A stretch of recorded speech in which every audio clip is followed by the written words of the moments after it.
Hello po mga kabulba, magandang umaga sa lahat po dyan.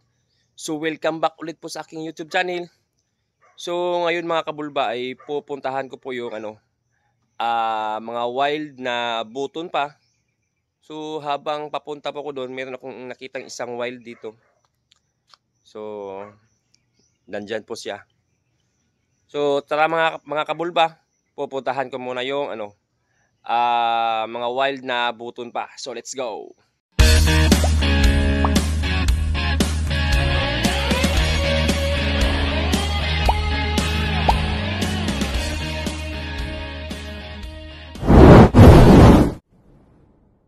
So habang papunta ako doon sa mga wild bulba mushroom na buton pa. So meron ako nadaanan dito na isang wild na buton pa. So yan oh. Yan, nag-iisa lang siya. Wild bulba mushroom. Yan, so kukunin natin to. Isama natin to sa paggawa ng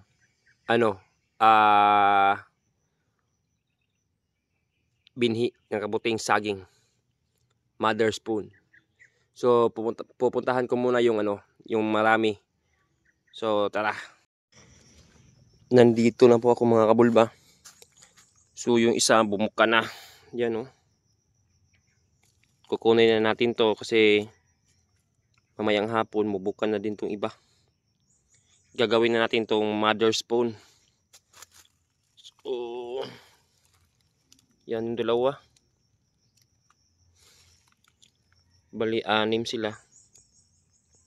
Dito yung isa hindi pa lumaki yan oh. Yung pinheads, may pinheads nun. So kukunin ko lang to mga kabulba. So dahil gagawin na natin tong mother spawn.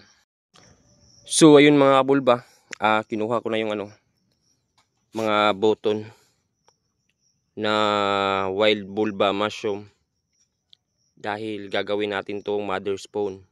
So merong iba bumuka na, so hindi natin yan isama.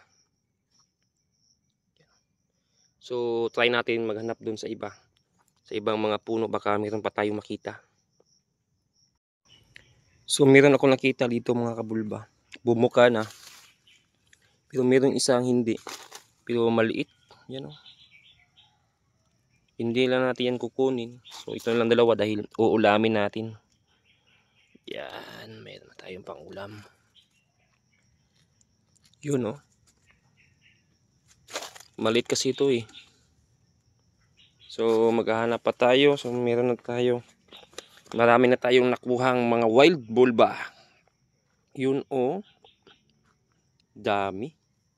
So ngayon kukuha lang tayo ng dahon ng saging dahil nakuha na natin yung wild mushroom na buton pa.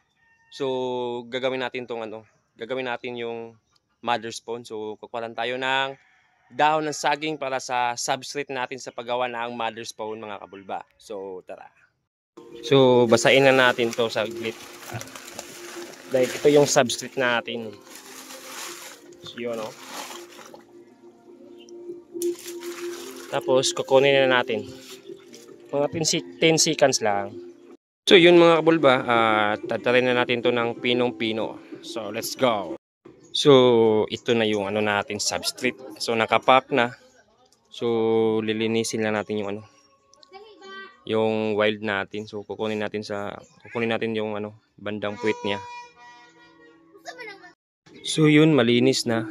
So nakuha na yung yung dumi sa puwit banda. So hatiin lang natin to ng 4 para ilagay natin dito sa substrate natin. So ito lahat ilagay natin. So ito na yung mother spoon natin, yan o. Sa taas yan yung wild bulba. So maghintay lang tayo ng 8 to 10 days para mapuno ito ng amag. So yun.